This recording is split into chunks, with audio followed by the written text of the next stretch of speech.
Hi there, my name's Daz, and I'm the head of strength and conditioning at Gosling International High Performance Centre.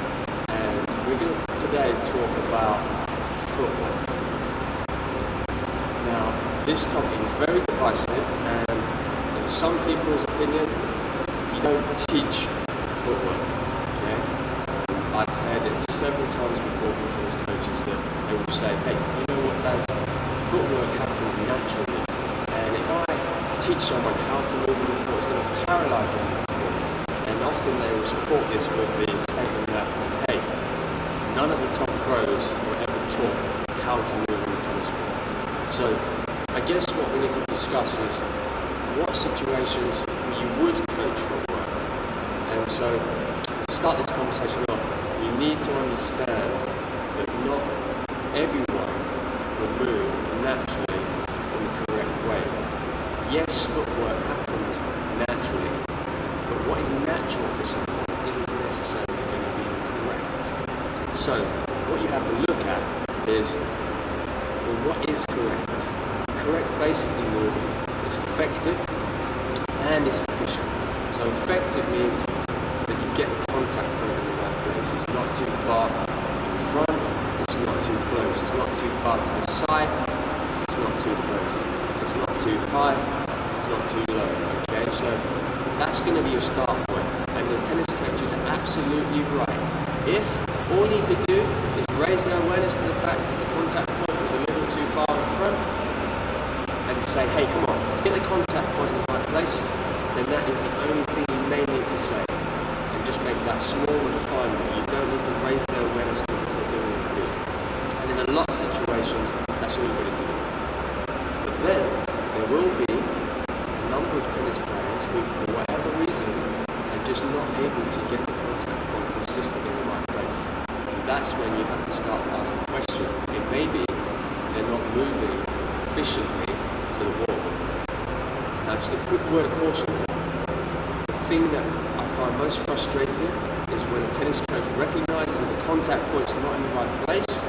The first thing that they will do is say, hey, Daz, you're the S&C coach. That player's not quick enough. You need to make him quicker because I can't do my job. Now, just a word of caution here.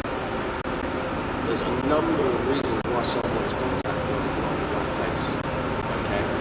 And if we look at it this way, there's probably 4 areas that we need to be investigating. First one, mentally. Are they actually engaged in the process of wanting to get to that ball? Are they motivated?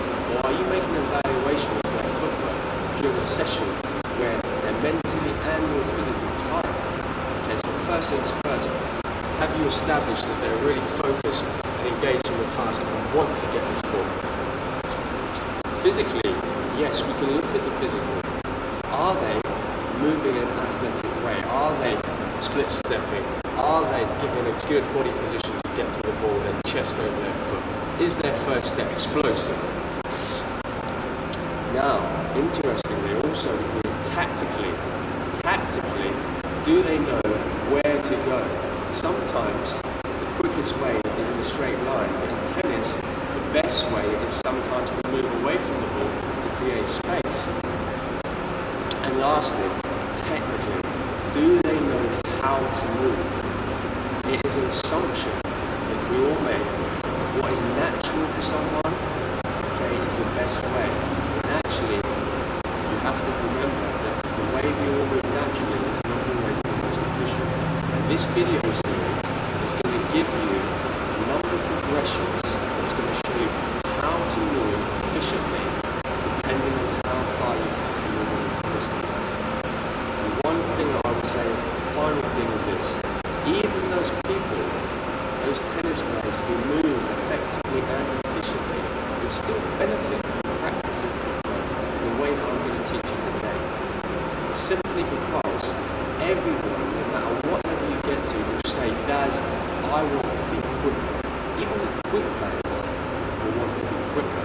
And the best way to do that sometimes is just to take them off the court without all of the distractions of the tennis ball and just practice moving, using the correct footwork as quickly as they can. Now with those guys, because they're doing it effectively already, I don't need to tell them how to do it. I just just need to encourage them to do as quickly as possible. So, without further ado, we're going to get into the video and I'm going to show you how to